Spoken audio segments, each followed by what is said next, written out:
right, so for those who are tuning in by the Age Electronics, welcome to our Sunday morning service here at Faith Baptist Church of Baldwin.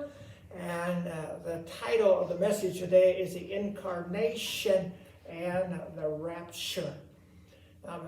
Maybe I should have made that a question mark, but that is not a question mark in my mind.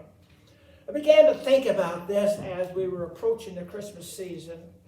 And I trust by the time I'm done, you'll kind of understand why the title of the message. But I believe there's a similarity between the incarnation and the rapture that I want to bring out to you this morning. Now, there's a couple of imagination settings you've got to have this morning. First of all, you need to put yourself back 2,000 plus years.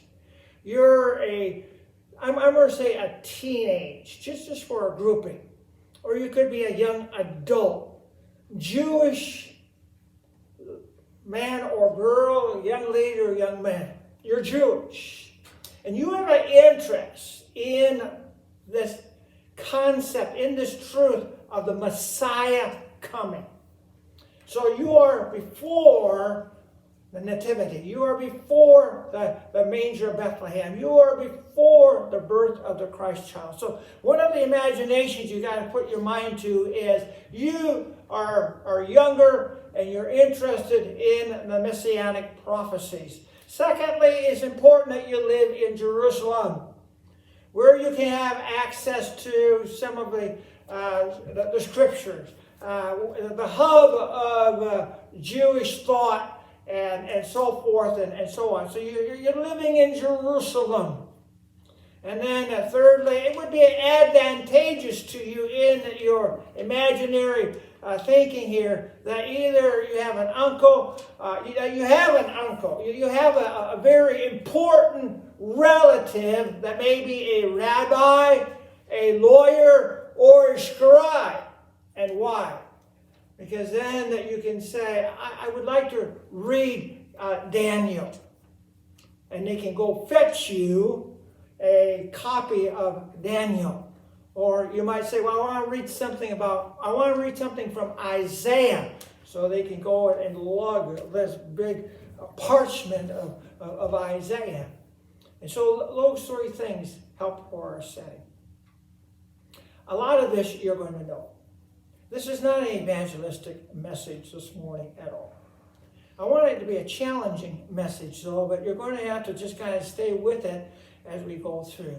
So you begin your studies, and you have the Torah, the 5 books of the law, and you find Genesis 3:15, but you're familiar with it. The seed of the woman will bruise his head. But the seed of a woman will bruise his head, right? But the seed of God will bruise the heel. I need to read that. My goodness, as many times as I have quoted that verse, it doesn't want to get quoted this morning. So, reading it correctly. And I will put enmity between thee and the woman, and between thy seed and her seed, speaking to the serpent.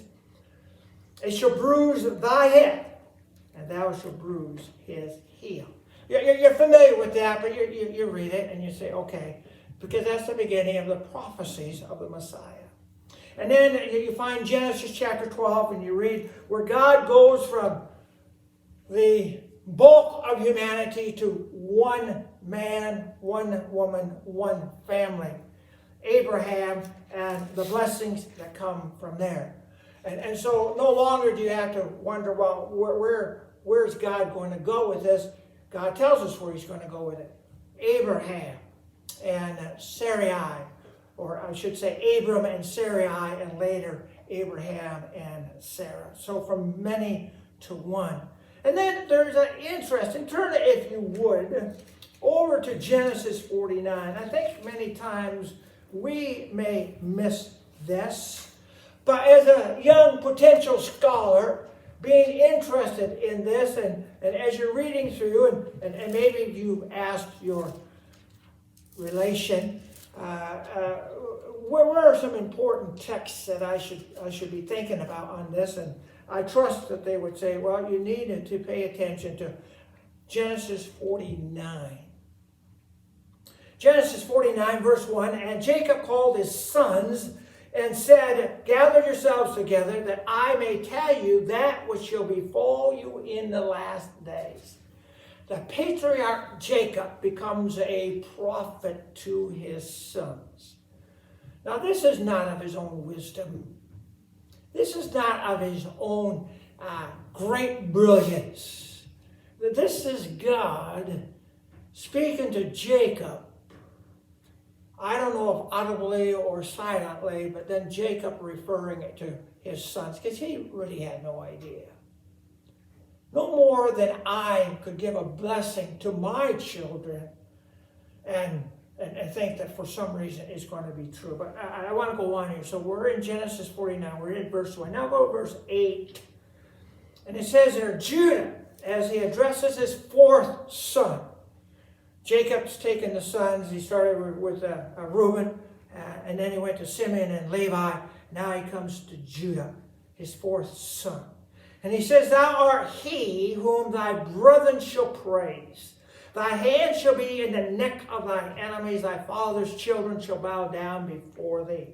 Judah is a lion's whelp. From the prey, my son, thou art gone up. He stooped down. He crouched as a lion, an old lion. Who shall rouse him up? Here it is, verse 10. Tremendous prophecy. Long before anything was really moving this way. The scepter shall not depart from Judah, nor a lawgiver from between his feet, until Shiloh come, and to him shall the gathering of people be. I don't know how much Jacob really understood this, but he is projecting Judah way out there, and it's just a great truth that is shared in the dimness of Jacob dying moments, if you would. Verse 11, finishing up here. Binding his foal into the vine, and his ass's coat onto the choice vine, he washed his garment in wine, and his clothes in the blood of grapes. His eyes shall be red with wine, and his teeth white with milk, and then go on to the next one there.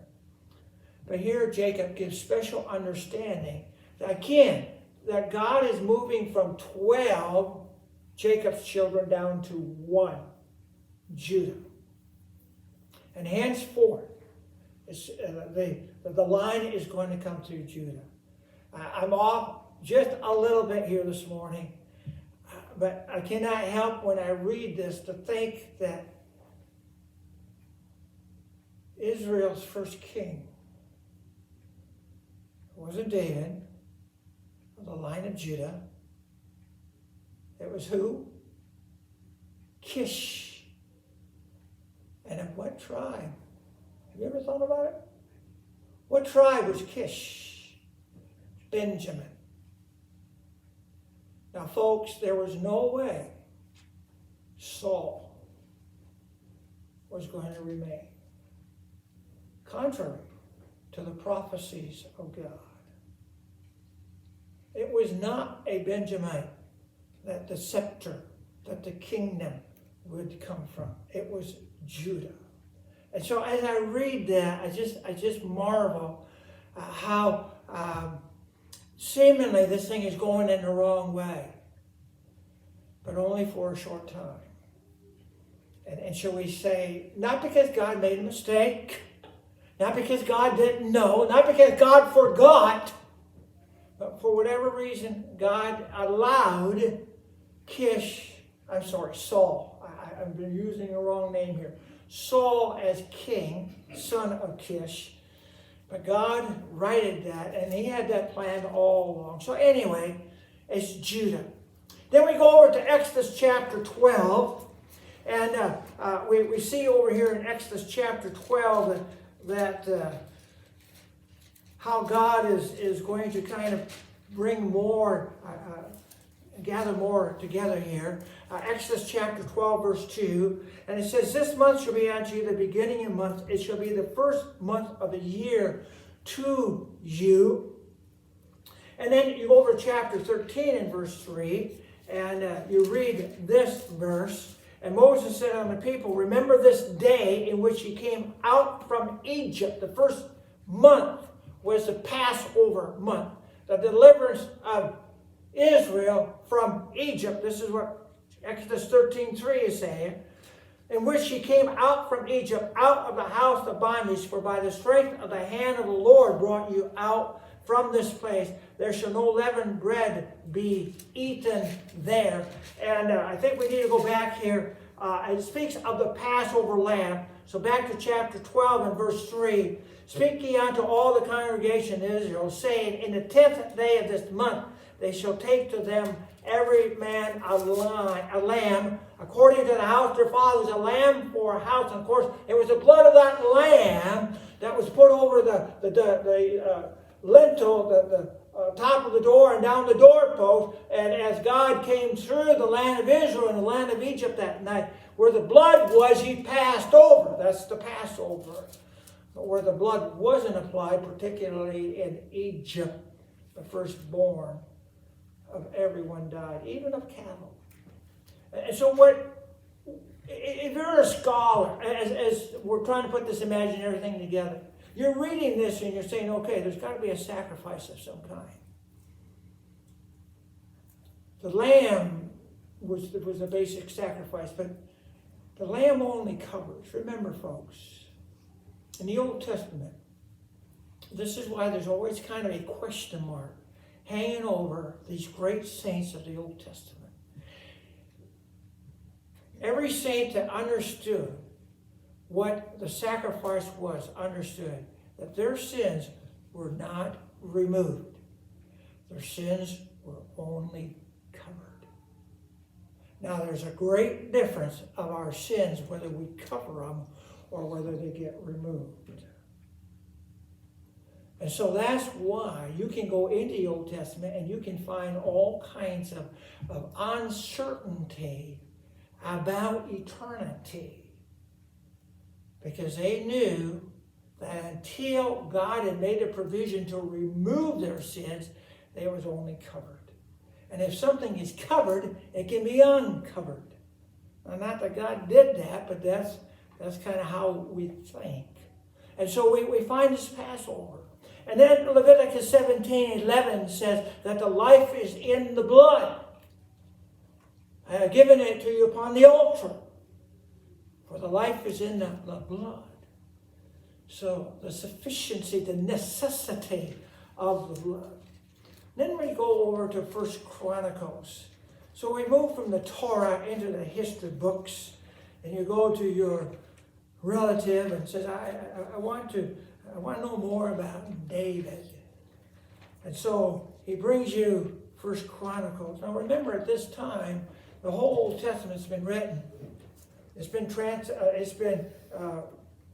not translated, but it's been copied numerous times.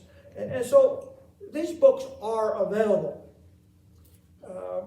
Not plentiful, but again, that's why you need to be in Jerusalem, where these books are a little more common. So you find 1 Chronicles 17, and maybe you ask your relative, well, where do I find about David? Because I understand that our lineage is coming through David.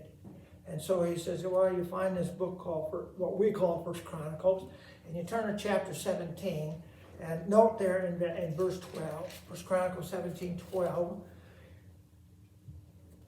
this is God speaking of David. All right, so we got to keep the narrative right here. 1 Chronicles 17:12, God is speaking of David. He shall build me a house. I will establish his throne forever. Until the time of David, those who had ruled before him as judges and so forth, they were one and done, shall we say. Samuel, one and done. Saul, one and done. Now God is reaffirming a little bit more. He's putting a little more volume to this idea of the Messiah coming. And so of David, he said, I will establish his throne forever. Then you go down to verse 14. Again, God continues to speak of David. But I will settle him in my house and in my kingdom forever, and his throne shall be established forever. And then you go over to verse 27, and here's David's response to what God has said. Now therefore let it please thee to bless this house of thy servant, that it may be before thee forever. For thou bless, O Lord, and it shall be blessed forever. No matter how much the lineage of David failed, the progeny of David failed, beginning with Solomon, God's promise remained intact. And we have the wonderful genealogies of Luke chapter 2 and of Matthew chapter 1 to confirm the fact that what God said way back there in the day of David, at least 1,000 years before the time of Joseph and Mary, that God kept those promises. And it was the lineage of David of both Joseph and Mary. And so we have this. And then we read in Isaiah 7 that we have heard many times, a virgin shall conceive. And then we read in Isaiah chapter 9, and the government shall be upon his shoulders. And so great truths, great hope, great anticipation as a young adult reading about this and saying, oh, this is going to be glorious. This is going to be great. And then you continue to read through Isaiah and you read about different things. You come to Isaiah 53 and the lamb slain as a sheep dumb before its shears. His stripes, his bruises. In all honesty, folks, your mind now goes from clarity to muddledness because you say, something isn't right here. Something isn't jiving together. Just stay with me. We'll try and get this cleared before we're done this morning. But there is two more I want you to give thought to. One is over in Zechariah. You don't need to turn there if you are not quick about that. But in Zechariah 13 and verse 6, as you make inquiry, well, what other prophecies are there? And a scholar, rabbi, or scribe or lawyer would be able to say, well, you need to get Zechariah and look up chapter 13 and verse 6. And by the way, there was no chapters. 2,000 years ago, the Old Testament books had no chapters. You just got to read through until you come to this location, which would have been almost all of Zechariah. But in Zechariah chapter 13 and verse 6, it says, and one shall say unto him, what are these wounds in thy hand? Then he shall answer, those which I was wounded in the house of my friends. Well, that doesn't help clarify anything. It just kind of keeps the uncertainty. And then we know Micah 5:2, thou Bethlehem Ephratah, where Christ would be born. But it's important now. Daniel 9. We must look at Daniel 9. And the last three verses of Daniel 9. A lot of background would be helpful here. There's just not time for all that. But Daniel's in a vision, and he receives this tremendous truth.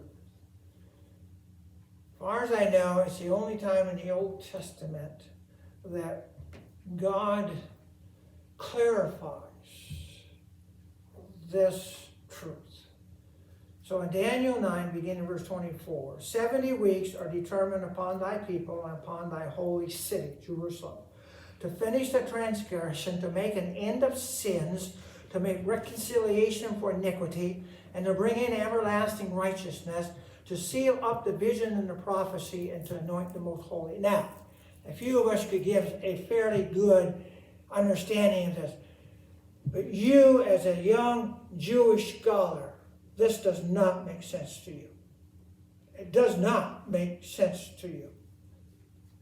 This only continues to give greater, more questions, more muddledness, if you would. 70 weeks. Finish the transgression. End of sins. Reconciliation. Everlasting righteousness. What? Verse 25. Know therefore and understand that from the going forth of the commandment to restore and to build Jerusalem, that would have been back in the days of Nehemiah, unto the Messiah. Ooh. Wow. This is interesting. The prince shall be 7 weeks, 62 weeks, which if you add real quickly, that's 69 weeks.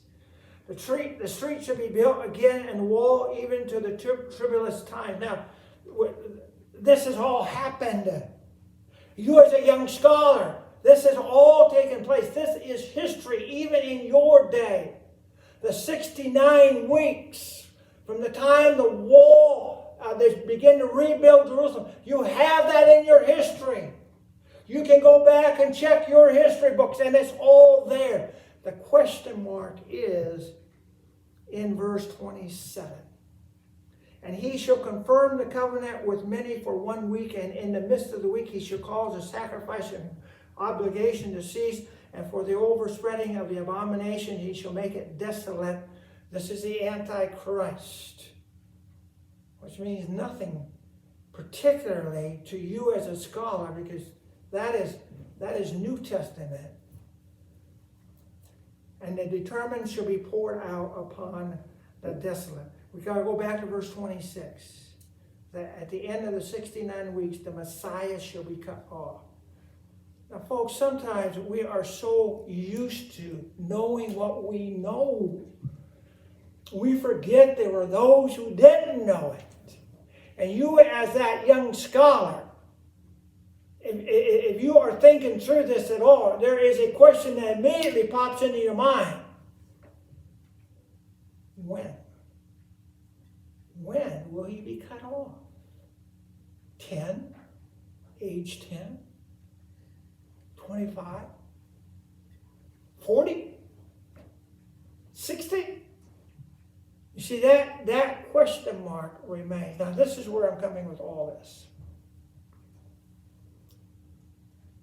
As in news reporting, you have the 5 questions. I can come up with 4. I missed one, but the how, the when, the where, and the why. But we have the how. A virgin shall conceive and bring forth a son. We have the where in Bethlehem. We have the why because of iniquity. We don't have the when. We don't have it. We just can't nail that down. And that's where the rapture comes in. So few, I believe honestly, so few at the time in which Jesus was born, I believe were really interested in the Messiah. I'm going to give you 3 reasons why I think that. First of all, their culture of that day, they were so occupied with the occupation of Rome. Under Gentile power for the last 500 and some years. Overbearing. And they kind of made it that way. Israel was not necessarily always a good nation to Rome. And so more times than once, the army of Rome, the Roman army had to come into Israel and put down rebellion and so forth. And so they kept the tension going. And to many of them, it wasn't, God, when are you sending your son, as much as it, when are these Gentiles, when are these heathen, when are these pagans going to get out of our land? And we can get back to being who we are. So culture. Secondly, confusion, as I had mentioned it. The lamb versus the king. 2 Samuel 7:14. The Old Testament speaks of both as one. How do you reconcile that? How do you reconcile sacrifice with sovereignty? We do, because we have the whole story. I don't know how anyone back in that day could reconcile that. And I believe even Mary struggled with it. As you read through her life, as you read through the Gospels and certain things that Jesus did, and even Mary struggled to understand who her son really was. Because I think she was looking for that Messiah, that sovereign, that king, the one who would make Israel free again, and could not put into her mind, he's going to die. I birthed a son that's going to die. I don't think she could really wrap her arms around that, as we say. And then thirdly, conflict. In the days in which Jesus was born, there was so much legalism. It was, you don't do this, but if you do this, you got to do it this way. And it was confusing. Now, I just simply want to ask you the question. On a scale, and I don't like scales, but on a scale, 1 to 10, where does the rapture fit you? Where does the rapture fit you? Can you honestly say, Jesus, come today?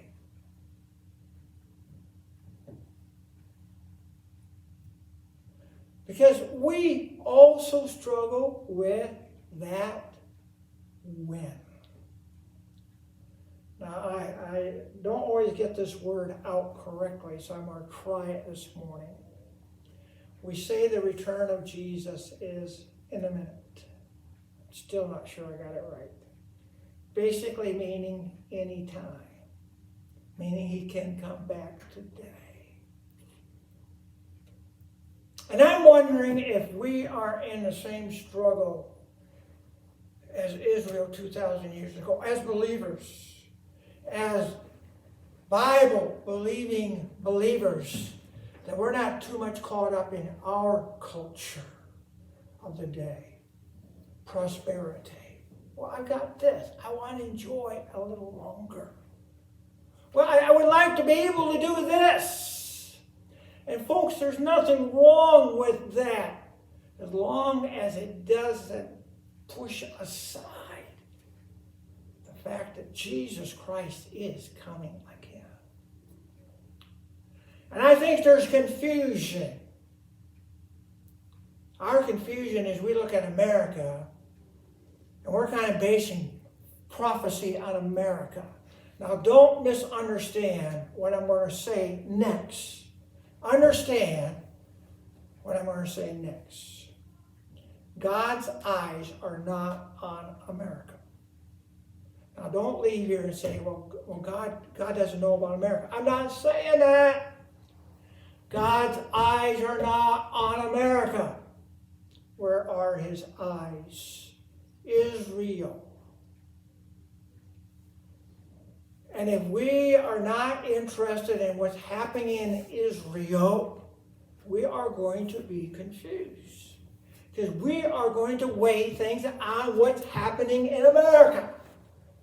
And those who have come here, I will try and not bore you. But it's not America.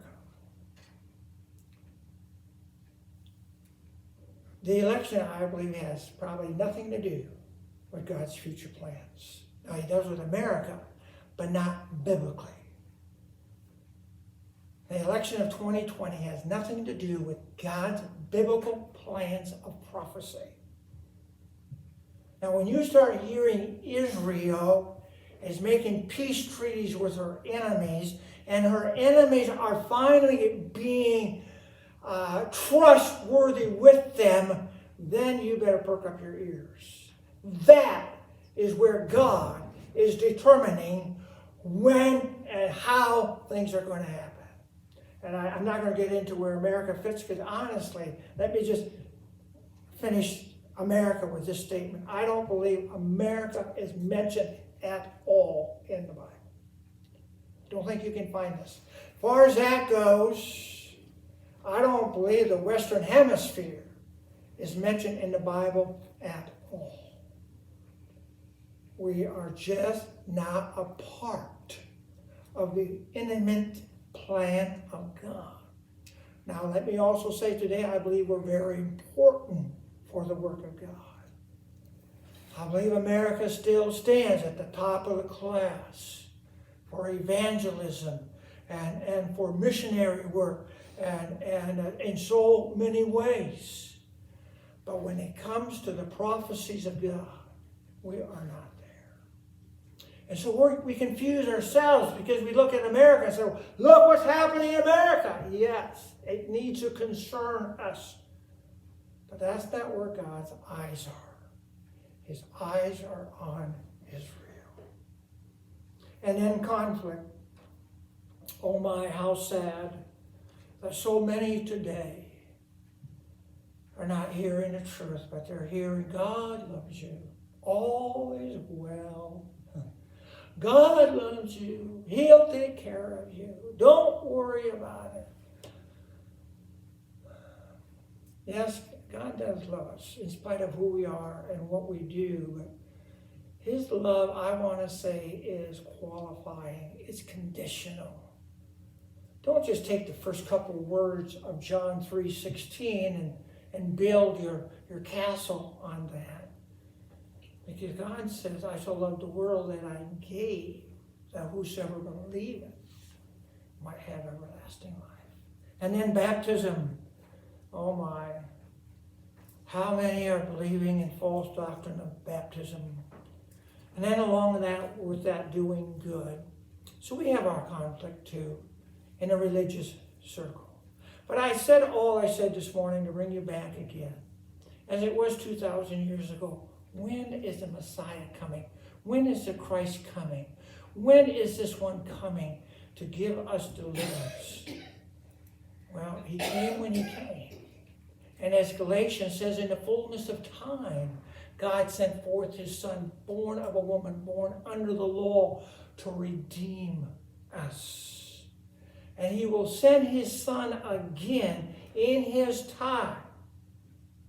And I am 100% encouraged to know Christ is coming in the air again, according to 1 Corinthians 15, 51 through 57, and 1 Thessalonians chapter 4, beginning at verse 13 and going all the way through chapter 5 and verse 5. He is coming again in the air for the believers. Why do I have confidence in that? Because He came the first time to Bethlehem's manger, although the when was never answered until He came.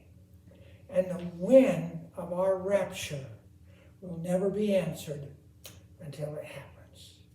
But it will happen. So my question again to you and to myself, on a scale of 1 to 10, where are you with the rapture? And unless it's high, you're allowing other things to rob you of a great truth, a great hope, a blessed assurance. So take heart. It's going to happen. God is not going to rescind that promise. As Jesus said back in John 14, that where I am, there ye may be also. He's not in the grave. He's at the right hand of the Father. That where I am, there ye may be also. Are you looking forward to that? Does that fill your heart with excitement? Did that kind of make the hair of the back of your neck stand up a little bit? Did that give you kind of little chills? And where I am, Jesus says, there you will be also. Because he is coming again with the sound of the trumpet and the voice of the archangel and a twinkling in an eye. They say the twinkling in an eye is the speed of light reflecting off the eyeball, something like that. It's going to happen. And I just want to leave you this morning with that absolute assurance that as Jesus came the first time, he's coming again. And how glorious that will be. Take heart, folks. It's not our politics. It's not our creative ability. It's not how far the internet, the electronics can take us. It's God is true. And I, for one, and I'm 100% assured. And maybe my dust is going to have to come up out of the grave, but I'm 100% sure